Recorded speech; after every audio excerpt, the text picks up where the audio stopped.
Di film Pirates of the Caribbean yang diproduksi Walt Disney Pictures, dia adalah nama kapal milik Davy Jones. Di seri animasi SpongeBob SquarePants yang diproduksi Nickelodeon, dia adalah hantu bajak laut dengan kapal suram. Siapakah itu? Ya, itulah si Belanda terbang atau biasa disebut The Flying Dutchman. Ternyata, legenda tentang si Belanda terbang itu punya riwayat yang dekat dengan perusahaan dagang Belanda VOC. Diperkirakan kisahnya muncul dari masa penjelajahan samudra oleh orang Belanda sebagai kapal yang mengarungi lautan untuk selamanya. Legendanya diperkirakan sudah ada sejak abad ke-17 ketika VOC di puncak kejayaannya. Profesor sastra University College Utrecht, Agnes Endiwijk, punya pendapat justru menemukan fakta lain. Dia tidak menemukan catatan yang menyebut si Belanda terbang atau yang dalam bahasa Belandanya sebagai De Vliegende Hollander sebelum tahun 1800-an. Dia menulis esai tentang si Belanda terbang dalam makalah berjudul Manifestations of the Flying Dutchman on Materializing Ghosts and Not Remembering the Colonial Past di tahun 2014. Mitos itu muncul pada paruh akhir abad ke-18 ketika kekuasaan maritim Belanda runtuh dan VOC bubar. Penyebutan pertama kali justru diungkap oleh catatan pelaut Inggris pasca 1800 dengan menyebut asalnya dari abad ke-17. George Barrington, seorang tahanan Inggris, menulis kesaksian dalam kisah perjalanannya tahun 1795 berjudul A Voyage to Botany Bay. Itulah catatan pertama yang mengungkap si Belanda terbang. Menurut Endiwijk, penulis itu menceritakan kapal Belanda yang sudah tenggelam menghantui Tanjung Harapan, Afrika Selatan. Kapal orang Belanda yang dilihat Barrington terlihat terbang dan terkesan menakutkan.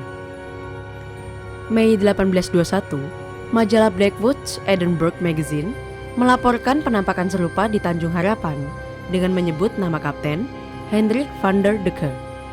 Kapal itu adalah model Bernard Vogt yang dikenal sangat cepat berlayar dari Belanda ke Jawa dan dicurigai ada kekuatan iblis di dalamnya. Konon, sang kapten membuat surat untuk orang-orang yang sudah lama mati untuk dikirim ke kapal lain. Jika ada yang menerima suratnya, Van der Decker akan bersumpah untuk tetap mengitari Tanjung Harapan dan dalam tanda kutip 7 samudra tanpa mendarat meskipun itu akhirat. Dia akan membawa kemalangan bagi siapapun yang menerima suratnya.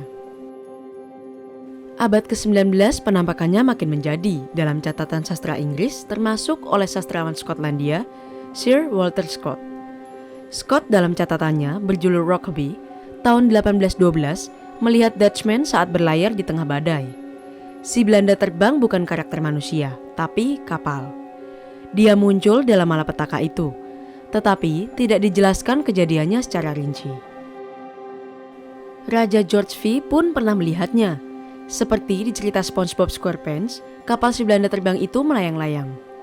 Endiwijk berpendapat, fenomena si Belanda terbang yang dilaporkan oleh orang Inggris sebenarnya sederhana.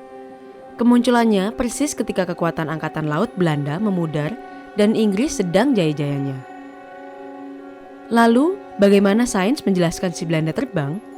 Fenomena mirip si Belanda terbang dipotret oleh David Morris, seorang pengembang properti. Saat berada di pantai dekat Falmouth, Cornwall, Inggris, ia memotret kapal yang terbang di atas udara. Morris mengatakan itu bukan suntingan. Para ahli pun menjelaskan bahwa itu adalah kejadian fatamorgana superior atas cahaya di horizon laut yang panas. Inilah yang membuat kapal terlihat terbang seperti yang dilihat Raja George V. Kisah si Belanda terbang memudar di kalangan pelaut sejak awal abad ke-20. Pada masa ini, dunia maritim Inggris Raya menurun. Endiwijk memperkirakan ada 2 faktor, minat publik terhadap dunia pelayaran berkurang, dan berakhirnya era kolonialisme. Tapi yang jelas, fenomena kapal terbang bukan karena hantu, tapi karena sains.